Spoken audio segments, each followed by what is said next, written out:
मी आजारी आहे. आता आजारी माणसाला काय वाटतं, मला भेटायला यावं. मग काही आजारी माणसं पहिल्यापासून सांगतात मी कसा घाम आला, मी कसा पडलो. मग ते ऐकता ऐकता पुढच्याला घाम येतो. 2 स्टेन टाकल्या, आता पुढच्याच्या छातीत 4 आहेत, तो कशाला सांग. पण आपल्याला दुःख देखणं करायची सवय आहे. आम्ही दुःख विकतो बाजारात. आम्हाला आमच्या दुःखाचं काय स्वाभिमान आहे की मला या भेटायला मी दुःखी आहे. अरे सगळेच दुःखी आहेत, ते दाखवत नाहीत. तुम्ही आनंद वाटा, आनंद मिळेल. आनंद वाटा. तुम्ही देवाला फुलं वाहा, तुमच्या हाताचा सुद्धा वास येईल, सुगंध येईल. पण आम्ही ते फुलं वाहत नाही. आपण जेवढा आनंद वाटू तेवढा आनंद आम्हाला मिळेल. आनंद साध्या साध्या गोष्टीत असतो, त्याला पैसे द्यावे लागत नाही. तुम्ही सकाळी फिरायला जाता की नाही? जातो. सकाळी फिरताना सुद्धा आनंद असतो. आता फिरण्याचे अनेक कारणं आहेत. आता आमचं पोट समजा वाढलेलं आहे, तर ती चिंता आपली आहे ना, समाजाची नाही ना. मग चेहरा असा असतो की तो चेहरा पाहून बाकीचे म्हणतात हा आला की काहीतरी घोटाळा होतो, याचा चेहराच पाहायला नको, आपण दुसरीकडून गेलेलं बरं आहे. म्हणून पहाटे फिरताना सुद्धा शेवटी ते थंड हवा आहे, सकाळचं वातावरण आहे, आपण आनंदीच राहायला पाहिजे. आम्ही राहत हा कुणीतरी कुत्रा घेऊन फिरतोय शेजारी, मग आपल्याला कुत्राच नाही याचं दुःख बाळगायचं का? तो फिरतोय ना घेऊन, त्याच्याकडे पहा. कधी कधी तो कुत्र्याला फिरवतोय की कुत्रा त्याला फिरवतोय तेच समजत नाही. तो आनंद लुटा ना जरा, मस्त पहा.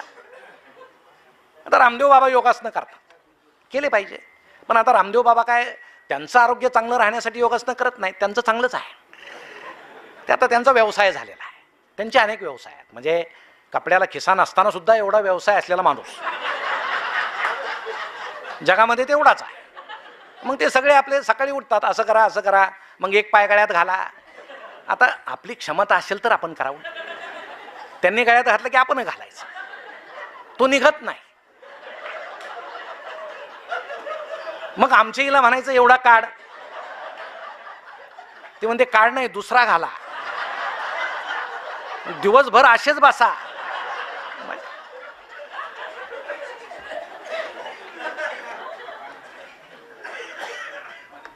योगासनं केल्यानं काय होतं? एक जण म्हटला आयुष्य वाढतं. मग वाढलेल्या आयुष्यात काय करायचं? तो म्हटला योगासनं करायचे. प्रश्नच आहे, अवघडच आहे. मी फार कडक पथ्य पाळतो का? मला खूप जगायचं. खूप जगून काय करायचं? पथ्य पाळायचे.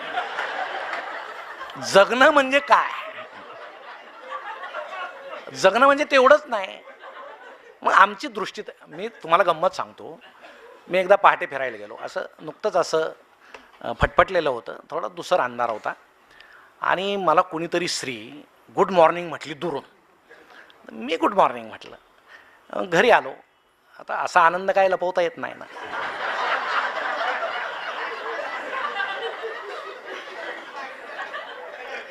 तर हिनं विचारलं, आता बायको लगेच ओळखते बरं का चेहऱ्यातलं, काहीतरी झालेलं दिसतंय, आनंदी दिसतंय. म्हटलं नाही तसं काय नाही. नाही सांगा म्हणे. नाही काय नाही म्हटलं, फिरायला गेलो होतो आणि कोणीतरी स्त्री मला गुड मॉर्निंग म्हटली. ती म्हटली मीच होते.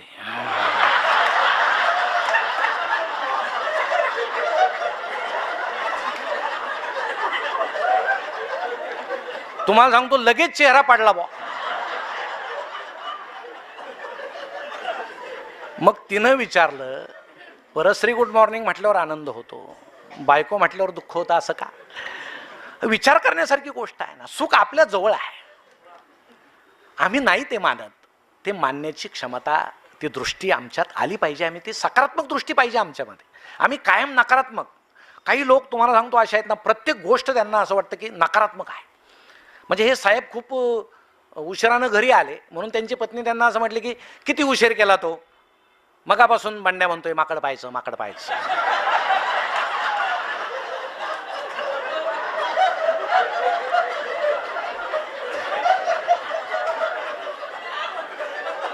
आता तो जर सकारात्मक दृष्टीचा असेल तर काय म्हणेल?